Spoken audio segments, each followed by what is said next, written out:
Tapos may bomb. Dalawa pa ba yung bomba natin sa may transfer pump? Yung ano natin? Bypass. Tapos decanter. Isa na ba itong linya na to? Kung saan nagbabagsak yung decanter? Decanter itong dalawa din. Good parehas to. Yung isa lang. Ay, ka muna, engineer. Vlogger. Hello, vlogger. Okay. Continuous. Di ba nagpa-pump ka dito? Tapos may blower tayo. Dito, nag-blow siya. Stop mo muna yan. Kapag ganun kadami, para hindi tayo nag-overflow dito sa may part na to, ito ngayon yung sa pump pit. So, habang nag-ano ka dito, nagtatapong ka dito, magtapong ka dito, stop mo muna yung blower. Nakastop mo Kasi yung decanter, yung sa taas naman ng decanter natin, ito yung level. Yung sludge natin hanggang dito lang yan. So, kapag nag-blower tayo hanggang dito, yan. Yung decanter natin nandito. Dalawang decanter, nakaangat lang yan. Palabas. No? Yan, dalawa yan. So, paandarin mo lang, stop mo muna yung blower kapag talaga hindi natin kontrolado. Papasok mo muna, i-transfer mo muna, tsaka magtikan. Para at least, eto ngayon, dalawa sila nagtatanggal. Pero sa ngayon, naka-stop ko kanina pa para nagdedikan ka ako eh. Oo. Tapos i-transfer na ako. Dali pre. Ang inano ko, for emergency purposes lang ito.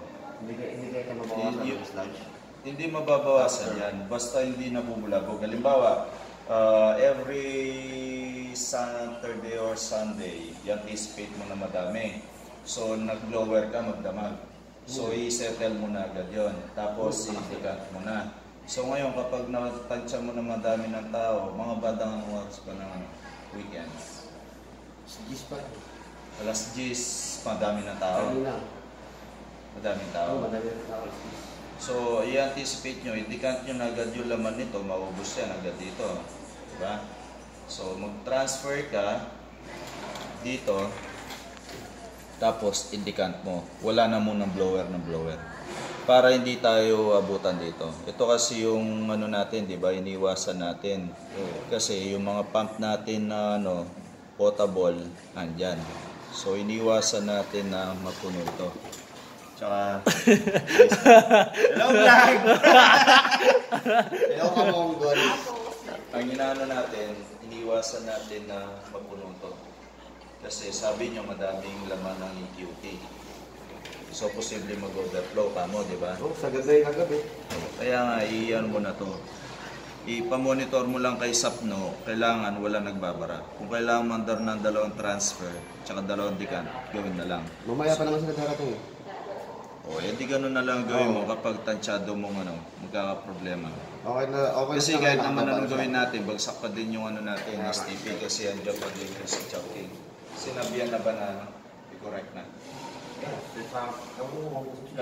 Ginawa na ng memo?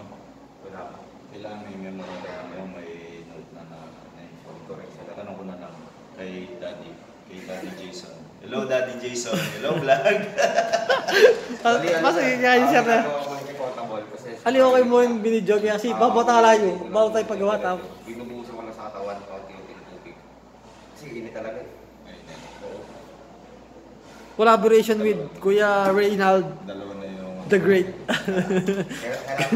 yung exhaust natin. With the most of Engineer of the Year, Roberto Kundanan. Nakadesign lang ng mga exhaust. Kailangan pa natin gumawa ng supply. Walang supply doon. So, hindi ibig sabihin, wala siyang pagkatapad. Yung motor? Oo. Bakit? Ayaw mo. Paano na-rewind yun na Tinesting nila, nagkamali, abog. Sumabog? Oo. O asan yung pinagtapan nila? Tinesting lang siguro nila sa baba. Wala pa silang pinagtatapan. Wala pa talaga, wala talaga tayo. Sumabog? Oo. Hindi pa man nagagawa. So, Tinesting lang nila, siguro kamali sila ng tapping. Happy New Year, kaya pinarewind nila kagad. Paano naman sila magkakamali? Ano naman yan? Yun, hindi ko alam. Kahit na magbaliktad yun, babalik ay... Magre-rewind sila ng yun doon. Oo. Hindi kasi siguro